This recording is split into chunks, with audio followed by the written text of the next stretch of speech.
नमस्कार दोस्तों, मैं हूं अंबुज और आप देख रहे हैं मेरा चैनल अंबुजाज शो। वैसे तो हम इंडियंस बात करते हैं वुमेन्स के लिए कि हम लोग दुर्गा मानते हैं, काली मानते हैं, पूजा करते हैं उन लोगों की। लेकिन जब बात आती है रेप केसेस की तो इंडिया कहीं ना कहीं वर्ल्ड की टॉप जो 10 कंट्रीज हैं रेप केसेस के मामले में, तो उनमें सबसे पहले नंबर पे आती है। यानी कि जो वुमेन्स के खिलाफ वायलेंस हो रहा है उसमें हमारी कंट्री सबसे आगे है। ना तो विकास में आगे है, ठीक है, ना ही एजुकेशन में आगे है, ना ही हेल्थ में आगे है। हमारी कंट्री किस में आगे है? रेप केसेस के मामले में या फिर वुमेन्स के खिलाफ वायलेंस के मामले में, जो कहीं ना कहीं हम लोगों की एक तरीके से पोल खोल देती है, हमारी गवर्नमेंट की पोल खोल देती है, हमारी पुलिस सिस्टम की पोल खोल देती है, हमारे जुडिशरी सिस्टम की पोल खोल के रख देती है। एक रिपोर्ट आई थी द गार्जियन की। इस रिपोर्ट के मुताबिक इंडिया के अंदर करीब 32,500 रेप केसेस हर वर्ष रिकॉर्ड किए जाते हैं। यानी कि कई ऐसे केसेस, हजारों ऐसे केसेस होंगे, अगर उनको भी मिला दिया जाए तो ये संख्या कहीं ना कहीं लाखों के पार पहुंच जाएगी। तो आप देख रहे हैं कि इंडिया एक तरीके से एक तरफ कह रही है कि हम इक्वल मानते हैं, दूसरी तरफ रेप केसेस बढ़ते जा रहे हैं, वुमेन्स के खिलाफ वायलेंस, असॉल्ट, टॉर्चर है वो कहीं ना कहीं बढ़ता जा रहा है। तो ये एक तरीके से डिफरेंस बना दिया गया है वुमेन्स और मेंस में। तो रेप केसेस को कैसे कम किया जा सकता है, कैसे हम इनको रोक सकते हैं या फिर कैसे इसमें सुधार ला सकते हैं, तो इस वीडियो में आज हम यही डिस्कस करने वाले हैं। तो बने रहिएगा लास्ट तक। इंडिया में बढ़ते रेप केसेस के लिए सबसे बड़ी अगर जिम्मेदार है तो वो है पुलिस सिस्टम।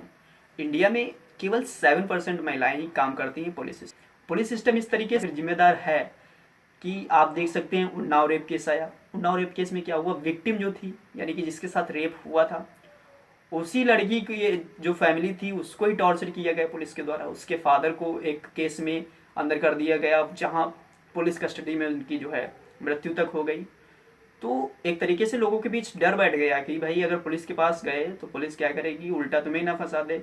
अगर कोई पावर वाला है, जैसे चिन्मयानंद केस हुआ, लड़की ने खुद ही माफी मांग ली, कुछ भी रहा हो उनके बीच में हमें नहीं पता है, लेकिन एक तरीके से ये दिखा रहा है कि जो वुमेन्स हैं उनको डराया जा रहा है कि आप ऐसा करेंगे तो आपके साथ टॉर्चर होगा। और ये खासकर तभी होता है जब कोई सत्ताधारी फंसता है रेप केसेस में, जैसे कि उन्नाव में एमएलए थे, ये सांसद थे।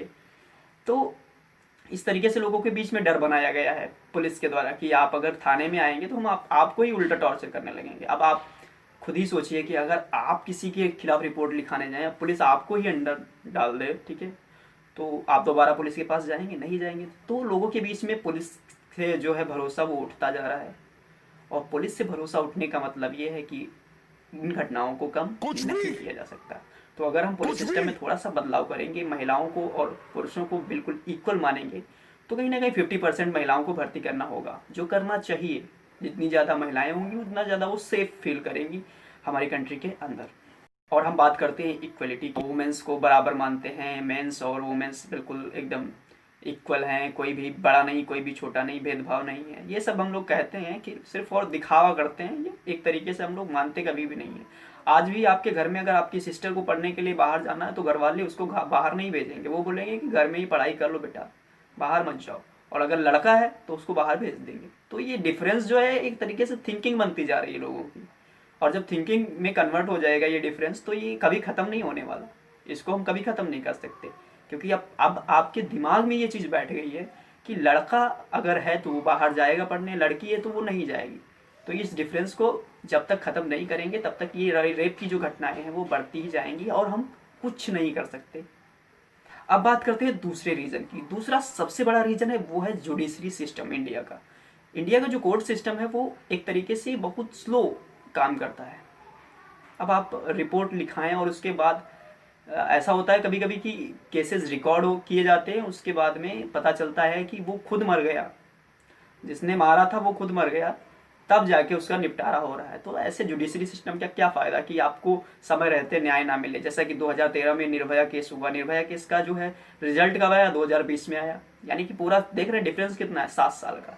7 साल उन लोगों को वेट करना पड़ा कि जो रेप केसेस के जो भी रेपिस्ट थे उनको सजा दिलाने के लिए। तो ये कहीं ना कहीं डिफरेंस जो है जुडिशरी सिस्टम को चाहिए कि अलग से फास्ट ट्रैक कोर्ट बनाए और इन कोर्ट में जल्दी से जल्दी रेप के केसेस को निपटाया जाए। जितनी जल्दी रेप केसेस निपटाए जाएंगे उतना ही लोगों का हौसला बढ़ेगा और वो कहीं ना कहीं इनको हाइड नहीं करेंगे पुलिस के साथ आके और जुडिशरी सिस्टम में अपना न्याय पा सकें। तीसरा सबसे बड़ा रीज़न है वो है अनएजुकेटेड पीपल्स। यानी कि आपने देखा होगा कि एक रिपोर्ट आई थी वाशिंगटन पोस्ट की। इस रिपोर्ट में मधुरिमा सिन्हा जो थी, सॉरी मधुरिमा पांडे, इन्होंने एक रिसर्च की थी, स्टडी की थी जो रेपिस्ट थे उनके बारे में। तो तिहाड़ जेल जाके उन्होंने करीब 100 लोगों पे जो है रिसर्च किया।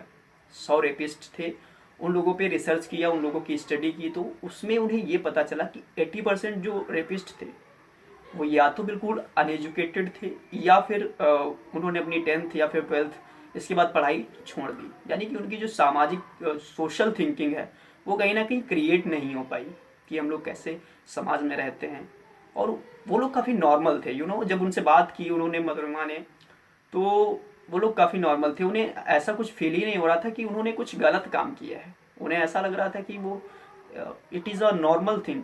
लेकिन आपको तो पता है कि ये नॉर्मल थिंग है, लेकिन नॉर्मल थिंग उनके लिए नहीं है ना जिनके साथ ये घटना होती है। वैसे भी सेक्शन है 375, तो उसके अनुसार अगर किसी महिला के खिलाफ आपने कुछ भी उसको किया है, टच किया है या फिर कुछ भी किया है, उसकी मर्जी के खिलाफ किया है, तो वो कहीं ना कहीं रेप केसेस में ही रिकॉर्ड किया जाएगा। तो कहीं ना कहीं एक अनएजुकेटेड पीपल जो होता है वो एक तरीके से हमारी जो सामाजिक नीतियां हैं उनको ध्वस्त करता जा रहा है। तो सबसे पहले लोगों को एजुकेट करना होगा। और आप अभी देख रहे हैं कि इंडिया के अंदर सेक्स एजुकेशन नाम पे कुछ भी नहीं है। आज भी जो हमारे गांव में या फिर शहरों में जब भी अपने हस्बैंड को बुलाती हैं तो ओ जी, ए जी, मतलब नाम नहीं लेती हैं। तो ये कहीं ना कहीं जो बन रहा है लोगों में थिंकिंग जो है, इसको ख़त्म किया जाना चाहिए। आप एक पढ़े लिखे समाज में जी रहे हैं तो ये चीज़ें डिफरेंस नहीं होना चाहिए लोगों में, ठीक है। तो तीसरी चीज़ ये हो गई कि भाई अनएजुकेटेड जो पीपल्स हैं उनको एजुकेट किया जाना चाहिए। जितनी शिक्षा ज़्यादा होगी उतनी ही रेप केसेस कम करने में मदद मिलेगी। चौथी और सबसे इम्पोर्टेंट है वो रीज़न है कि बॉलीवुड। जब तक सनीमा बॉलीवुड में अगर आपका बच्चा टीवी के सामने बैठ के रामायण देखेगा तो वो आगे चल के राम के किए गए कार्यों पर चलेगा, ठीक है। अब अगर उसने देखा कि आपके सामने टीवी में आ रहा है कि सनी लियोन स्लाइस का ऐड कर रही हैं, तो उनको देख के क्या करेगा बच्चा? बच्चे के मन में तो कुछ और ही ख्याल आएंगे ना। तो ये कहीं ना कहीं बॉलीवुड भी जिम्मेदार है इसके लिए। और बॉलीवुड छोटा मोटा नहीं, बहुत बड़ा जिम्मेदार है रेप केसेस के लिए। ये एल टी बालाजी हो गया, और जो भी एक तरीके से पोर्न इंडस्ट्री धीरे धीरे बनती जा रही है, जो इंडिया की मूवी इंडस्ट्री है। तो इंडिया की मूवी इंडस्ट्री को भी थोड़ा ध्यान देना चाहिए कि बच्चे भी देखते हैं हर चीज़। आजकल इंटरनेट का ज़माना है, हर कोई हर चीज़ देख सकता है। तो जब बच्चे की पहुंच यहाँ तक हो जाएगी कि वो जाके एल बालाजी पे देख सकता है, तो वो कहीं ना कहीं आगे चल के बिगड़ेगा भाई। वो समाज में रहने लायक तो बचेगा नहीं, क्योंकि ये देखेगा जैसा वैसा। एक कहावत है कि जो करोगे वो भरोगे। अब जो देखोगे वही करोगे आगे चल के, और क्या करोगे, है ना। तो इन सभी सिस्टम्स को जब तक सही नहीं किया जाएगा, इंडिया के अंदर रेप केसेस बढ़ते रहेंगे और ऐसे ही रिकॉर्ड होते रहेंगे, हम लोग कुछ नहीं कर पाएंगे।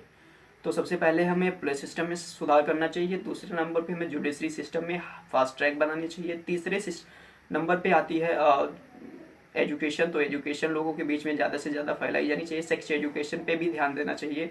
ये नहीं कि सेक्स एजुकेशन का चैप्टर आया तो पूरा चैप्टर घर से पढ़ गया हो, ऐसा नहीं होना चाहिए। उसको भी पूरा पढ़ाना चाहिए और लोगों को बताना चाहिए। लोगों के बीच सेक्स की जागरूकता जो भी है उसको फैलाना चाहिए, तभी रेप केसेस को कम किया जा सकता है। और ये मूवी इंडस्ट्री जो भी है ये थोड़ा अपना जो है जो भी है वो सिक्योर करें, या फिर इनको ऐसे प्लेटफॉर्म पे रिलीज करें जहाँ पे बच्चे ना पहुँच पाएँ, क्योंकि जब बच्चे पहुँच जाएंगे वहाँ पे तो फिर प्रॉब्लम धीरे धीरे बढ़ती चली जाएगी।